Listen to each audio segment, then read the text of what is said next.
Now, you don't need me to remind you that this has been a year like no other. So if you, like me, are stuck dreaming of amazing places to visit and roads to ride, then coming up is a little bit of escapism and hopefully inspiration.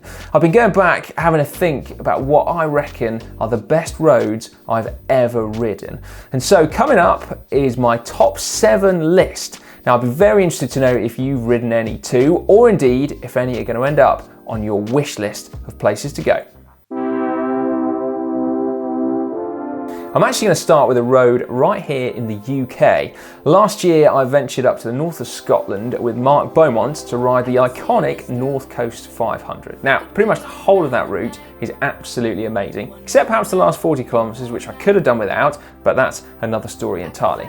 However, if I have to pick one section that I would recommend, it would be the Applecross Peninsula and around to Loch Torridon. So it starts with a climb of Bealach na Bar, which is actually the longest climb in the UK. Now don't snigger, it's 9.3 kilometres long at 6.7%, so it's actually a proper climb.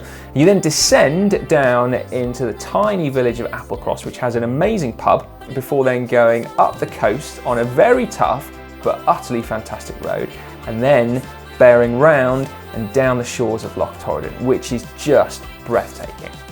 I can't recommend this road enough, genuinely. From the UK over to Taiwan now. Back in 2017, I went to visit the country, check out some brands, and also to do an awesome legendary race, the Taiwan KOM Challenge. It's 100 kilometers long, but it's almost entirely uphill, starting on the beach and then finishing at the summit of the Wuling Pass at over 3,400 meters. Now, the road to get there is just about the best road I've ever ridden. It starts in the TAROKO Gorge, which is narrow and really deep. You then climb up through the rainforest until eventually you emerge above the tree line. The only slight downside of the entire day there was I didn't get to ride back down, because in order to prevent oxygen-starved and exhausted bike racers from plunging down a treacherous descent, the race organisers say that no one is allowed to pedal back down. So, unfortunately, I had to sit in the back of a minivan instead and got really car sick. I've had a few awesome trips to California over the years, and whilst I realise I've only just scratched the surface of what the state has to offer road riders, there is one place I would definitely want to head back to, and that is Gibraltar Road, Santa Barbara. Now, the road climbs straight out of the city, which means that you can start in a fancy coffee shop like Handlebar Coffee Roastery, which is owned by 2 very successful ex-pro cyclists, Kim Anderson and Aaron Olsen. Just make sure you don't load up on pastries just yet, because Gibraltar Road is 9.9 k's long, an average gradient of 8%. It is a proper twisting, tortuous, alpine-style climb, just with amazing views of the Pacific Ocean the whole way up. Now, at the top, you can either continue on into the almost wilderness of the Santa Ynez Mountains, or hook a right down this incredible ridge road, the likes of which you don't find in all that many places. Or you could just go right back down to where you started and eat those pastries that you've missed out on already. I think one of the reasons that I love Gibraltar Road so much is that it reminds me of another of my all-time favourites, the Col de Madone. You just got to swap the USA for France and the Pacific for the Mediterranean, and there you go.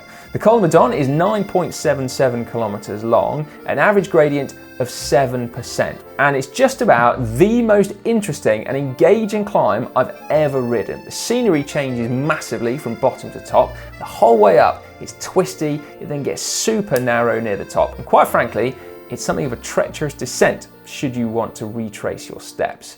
Now, the other difference between Gibraltar Road and Madone is that Egan Bernal has the record up Gibraltar Road, whereas Richie Porte has it up the Col de Madone.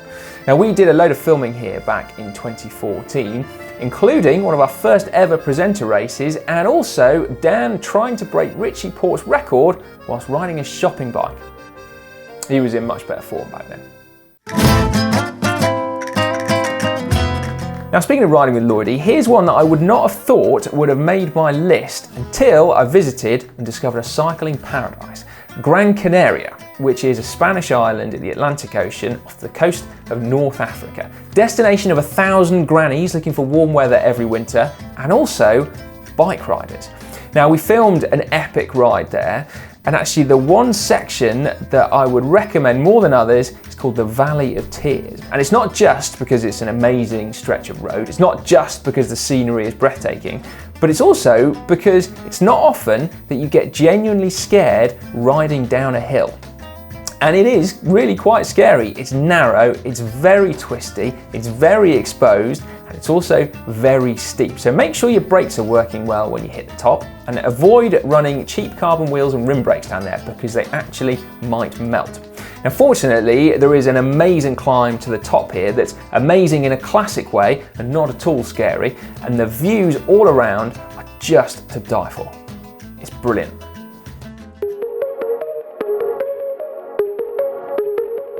Next, I'm going to take you to a road that helpfully I don't know the name of, nor could I find out, but I think that's part of its charm.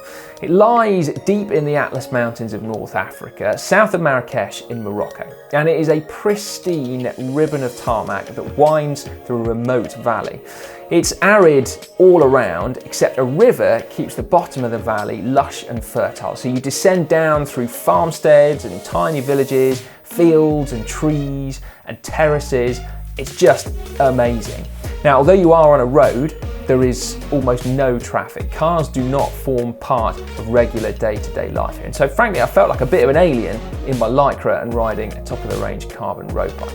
I was here in 2018 with Josh Ibbott, who's an ultra-endurance rider. And although we were on gravel bikes that day, because our route then dictated it back over the Atlas Mountains, you could definitely ride this from Marrakesh on a super fast road bike.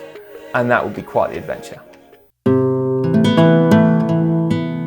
Now, speaking of super fast road bikes, there is no more perfect place to ride them in the world than Mallorca. And jewel in the crown on the island is undoubtedly CALOBRA, a serpentine ribbon of tarmac that plunges 1,000 vertical meters or down a cliff, basically, all the way to a rocky cove at the bottom with a couple of restaurants and just enough space to turn around and ride all the way back up again.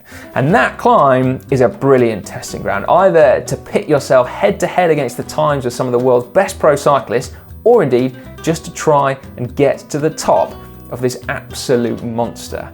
Now, it's fair to say that anyone who sees it has their breath taken away. Certainly that was the case with the guests at the GCN Mallorca event last year. It's frankly quite an incomprehensible stretch of tarmac, particularly the head scratcher 270-degree corner. Frankly, I could go on and on. For example, I've not put anything from Colombia, which is just about the best country I've ever ridden a bike in. But although it's a bucket list climb like the Alto de Letras, I don't think the road itself is the best that Colombia has to offer. Hence, it has not made my list, but it's still on my bucket list. I will return one day. Now, I'd be super interested to hear your thoughts on this list. In fact, there's a poll on the app where you could cast your votes to choose your favourite one from my top 7, but also get involved in the comment section down below and let me know what your perfect road to ride is. I need some more inspiration. Frankly, I need to get planning.